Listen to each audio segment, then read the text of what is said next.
Dream Team, it's your boy Neal back with another reaction video, guys. Here we are with 10 strangest things about Australia. Before we hop into these strange things, I need you guys to smash that subscribe button, ring notification bell, get a video a thumbs up so it gets suggested. You guys got a favorite video suggestion, you can subscribe to Pedestrian or drop it in the comment section. Where we go? What's good, y'all? Tristan here, and today I'll be sharing with you the 10 strangest things about Australia. None of these things are bad. They're just things that I have found a little bit unusual, odd, just, I don't know, different about Australia. All right, the first one is time zones. And you see, this one right here is a double whammy. So I went from Melbourne to Adelaide, and I noticed Adelaide is in South Australia right here. It's half an hour off from Melbourne. Not a full hour, half an hour. So the time zones here, as you can see, are not in full hour increments. So I don't know, it's a little bit odd. Then more recently, I saw this TikTok that pointed out not all the states here have daylight savings time. So during daylight savings time, this is a map of the time zones of Australia. So I'm in Queensland. I go 30 minutes south of where I am right now. It's now 9 p.m. Meanwhile, it's 8:30 in South Australia. I go up to the Northern Territory at 7:30. I hop over to Western Australia, and it's an hour and a half difference, but just one time zone over. Like, I don't know what's going on. It makes no sense. Number 2. Yeah, that's a little weird. That's a little strange. Is beetroot on burgers. So I don't know what's up with this. So first of all, this could be a regional thing because I've only seen this here in Queensland, but I've seen it a lot here in Queensland. If you get a burger, it is a fairly common thing to get it with beetroot, or beetroot just like comes on it. I've never heard of beetroot being on a burger. The third strange thing about Australia is that they don't always bring your check to the table. So when you're at a restaurant, it is a very common thing whenever you're done with your meal, instead of the waiter bringing the check to you, whenever you're done, you just get up and you go to like a little checkout place and you pay there. This is how it's been at the restaurant that I worked at. That actually makes sense. I feel like there's some places in America like that.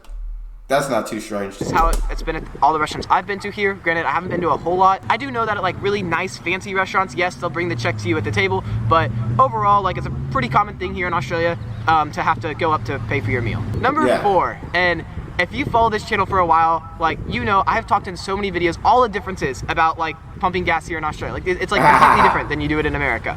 Well, here we go. Here's another difference in pumping gas that I've yet to mention in any of my other videos, and that is here in Australia, they don't have the little like lever thing to like pump gas automatically. Really? So in the States, you can just stick the nozzle into your car, pull it, and then there's this little lever that you like, switch down, and it holds the handle up, so it constantly pumps gas. Then you can go inside, go to the bathroom, go buy something, I don't know, go back into your car if it's cold. Here in Australia, you have to like hold the handle down the entire time while you're getting gas. I'm trying to think if I've been to a gas station where they have the little lever that holds it down for you, and I don't think I have. Maybe once or twice. I don't know. In the comments below, let me know if there are any gas stations that do have the automatic gas pumping levers. Number 5, this is an... Yeah, that lever is clutch. That lever, many times, hit that lever, go inside, pay for something, get back out, tank's full, I'm all good. You know, it just gives you the ability to multitask. That lever gives you the ability to multitask. Awesome thing about Australia, like, I love it, but like, I've been here for 9 months and I'm still not used to this, all right? And that is that cars here are so nice to pedestrians. I don't even know how to explain this. Like, I'll literally, there'll be like a crosswalk. I'll just be walking up to the crosswalk, like on my phone, like, I don't know, like not even about to cross the street, and I'll look for cars,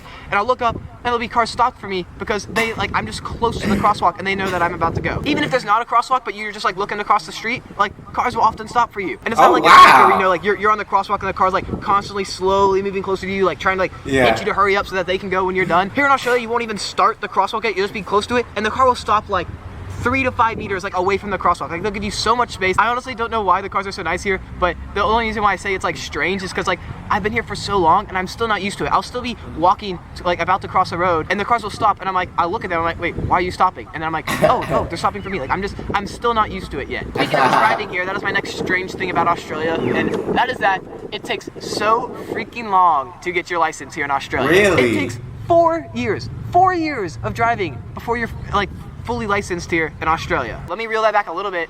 It does vary from state to state, so there are slightly different rules. Like in Tasmania, I think you can get it quicker, but overall, like in the most populated states, it takes a long time to get your license here. So first, they have like these different like plates that you put on your car. So the first plate you get is your L plate. It's like your learner's plate. That's equal to like our driving permit in the States. So that's like, I don't know, like you can drive with your parents, like you're learning, like you can't drive on your own yet. You need that for like a full year. Then after that year, you move on to your P plate. So your Ps are like for your stands for a provisional license, and there's 2 P plates. There's like your green and your red. I forget which ones you get first, but you get one for like 1 year, and then you have the next one for like 2 years after that. And in that time, you have like a limited amount of points you can get on your driver's license. So I don't know, it depends like how fast you're going, like how bad the ticket is, but if you get like 2 tickets, you can get your license taken away or suspended for a while. There's like a lot of like more to it than that, obviously, and it's slightly different in different states. But long story short, until you are fully licensed, it's going to take from the time you start learning to the end is 4 years. Maybe that's why the roads are so much safer here in Australia, but I don't know. Either way, it doesn't matter. That probably is why the roads are a lot safer. But god dang, 4 years to get fully licensed.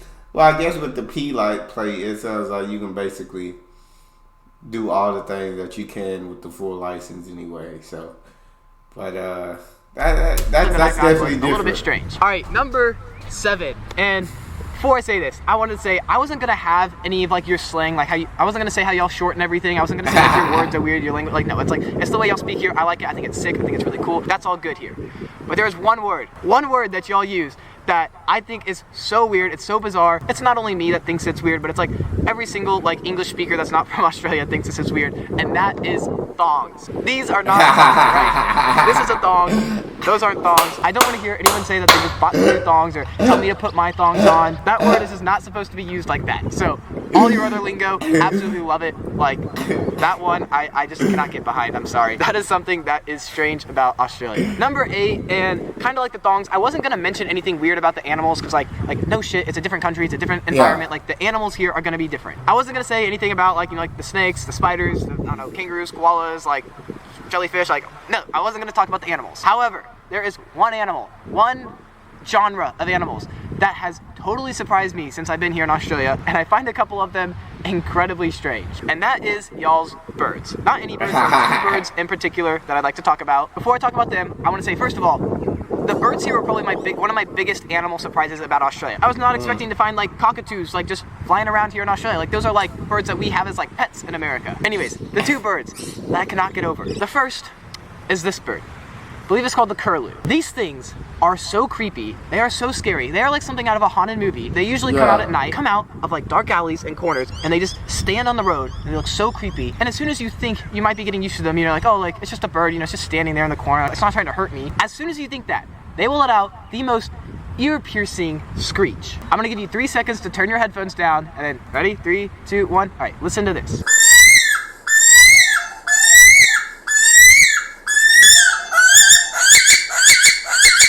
What the is that? That sound like it said, hey everybody, I got one. I found one of them.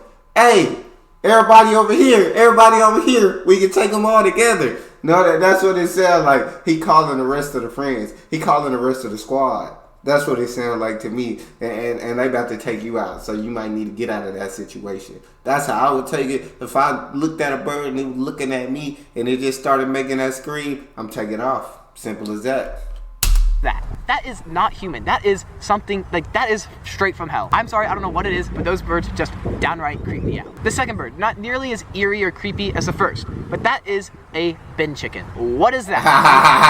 That's probably exactly what you're thinking. These guys are actually very tame and normal. I think they're actually called ibis, but they're known as bin chickens here, which bin is like what they call like a trash can. So it's like you can in American English it's called like a trash chicken or like a trash can chicken, something like that. This is a little video I took of one of them while I was outside of McDonald's just earlier today. Dang. Nothing really bad about them, but they just look so strange. Next up, number 9, and here we got no garbage disposals. I really don't know why this is, but yeah, it's just not really a super common thing to have a garbage disposal in your sink in Australia. Once again, it's not all houses, but I have seen a couple houses where it's like this. And then my 10th and final strange thing about Australia isn't really all too strange, but I find it super cool about Australia, and that is that 30% of Australians were actually born overseas. That is cool. This is an absolutely astronomical, huge amount of citizens to be born overseas. Like the US prides itself in being like an immigrant nation. We have a ton of immigrants in the US, but even then, we only have 13.5% of our population that was born overseas. I found this absolutely like fascinating about Australia. I think it's one of the coolest like little fun facts about Australia that I've learned.